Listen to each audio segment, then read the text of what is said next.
प्रतिक्रिया प्रकाश करिब नालागे कारण जदि एखन कलेजत अभिज्ञ शिक्षक नाथाके तेतियाहले कलेज बिलाकत स्टूडेंट नाहे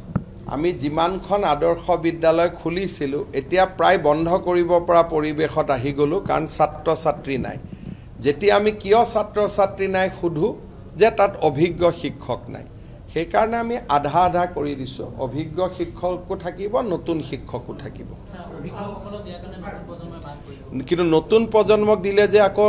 তাৰ পিছৰ প্ৰজন্মটো কলেজত নাহে সমস্যাটো তো সব ফালে চাব লাগিব না আমি নতুন প্ৰজন্মক দিলো কিন্তু নতুন প্ৰজন্মৰ পিছৰ প্ৰজন্মটো কলেজত নাহে সেই কাৰণে অভিজ্ঞতাৰ মূল্যটো আমাৰ সমাজত সদায় আছে নতুন আৰু পুৰণা দুইটাৰ সংমিশ্ৰণতহে সমাজখন চলে প্ৰতিক্ৰিয়া প্ৰকাশ কৰিব নালাগে কাৰণ যদি এখন কলেজত অভিজ্ঞ শিক্ষক নাথাকে তেতিয়াহলে কলেজ বিলাকত ষ্টুডেন্ট নাহে আমি যিমানখন আদৰ্শ বিদ্যালয় খুলিছিলো এতিয়া প্ৰায় বন্ধ কৰিব পৰা পৰিৱেশত আহি গলো কাৰণ ছাত্ৰ ছাত্ৰী নাই যেতিয়া আমি কিয় ছাত্ৰ ছাত্ৰী নাই সুধু যে তাত অভিজ্ঞ শিক্ষক নাই সেই কাৰণে আমি আধা আধা কৰি দিছো অভিজ্ঞ শিক্ষকও থাকিব নতুন শিক্ষকও থাকিব কিন্তু নতুন প্ৰজন্মক দিলে যে আকৌ তাৰ পিছৰ প্ৰজন্মটো কলেজত নাহে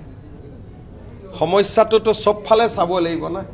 আমি নতুন প্ৰজন্মক দিলো কিন্তু নতুন প্ৰজন্মৰ পিছৰ প্ৰজন্মটো কলেজত নাহে সেই কাৰণে অভিজ্ঞতাৰ মূল্যটো আমাৰ সমাজত সদায় আছে নতুন আৰু পুৰণা দুইটাৰ সংমিশ্ৰণতহে সমাজখন চলে প্ৰতিক্ৰিয়া প্ৰকাশ কৰিব নালাগে কাৰণ যদি এখন কলেজত অভিজ্ঞ শিক্ষক নাথাকে তেতিয়াহলে কলেজ বিলাকত ষ্টুডেন্ট নাহে আমি যিমানখন আদৰ্শ বিদ্যালয় খুলিছিলো এতিয়া প্ৰায় বন্ধ কৰিব পৰা পৰিৱেশত আহি গলো কাৰণ ছাত্ৰ ছাত্ৰী নাই যেতিয়া আমি কিয় ছাত্ৰ ছাত্ৰী নাই সুধু যে তাত অভিজ্ঞ শিক্ষক নাই সেই কাৰণে আমি আধা আধা কৰি দিছো অভিজ্ঞ শিক্ষকও থাকিব নতুন শিক্ষকও থাকিব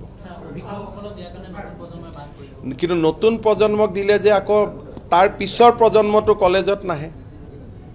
সমস্যাটো তো সব ফালে চাব লাগিব না আমি নতুন প্ৰজন্মক দিলো কিন্তু নতুন প্ৰজন্মৰ পিছৰ প্ৰজন্মটো কলেজত নাহে সেই কাৰণে অভিজ্ঞতাৰ মূল্যটো আমাৰ সমাজত সদায় আছে নতুন আৰু পুৰণা দুইটাৰ সংমিশ্ৰণতহে সমাজখন চলে প্ৰতিক্ৰিয়া প্ৰকাশ কৰিব নালাগে কাৰণ যদি এখন কলেজত অভিজ্ঞ শিক্ষক নাথাকে তেতিয়াহলে কলেজ বিলাকত ষ্টুডেন্ট নাহে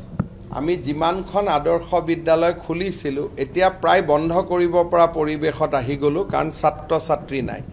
যেতিয়া আমি কিয় ছাত্ৰ ছাত্ৰী নাই সুধু যে তাত অভিজ্ঞ শিক্ষক নাই সেই কাৰণে আমি আধা আধা কৰি দিছো অভিজ্ঞ শিক্ষকও থাকিব নতুন শিক্ষকও থাকিব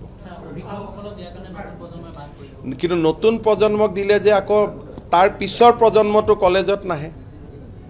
সমস্যাটো তো সব ফালে চাব লাগিব না আমি নতুন প্ৰজন্মক দিলো কিন্তু নতুন প্ৰজন্মৰ পিছৰ প্ৰজন্মটো কলেজত নাহে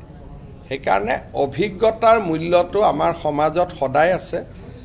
নতুন আৰু পুৰণা দুইটাৰ সংমিশ্ৰণতহে সমাজখন চলে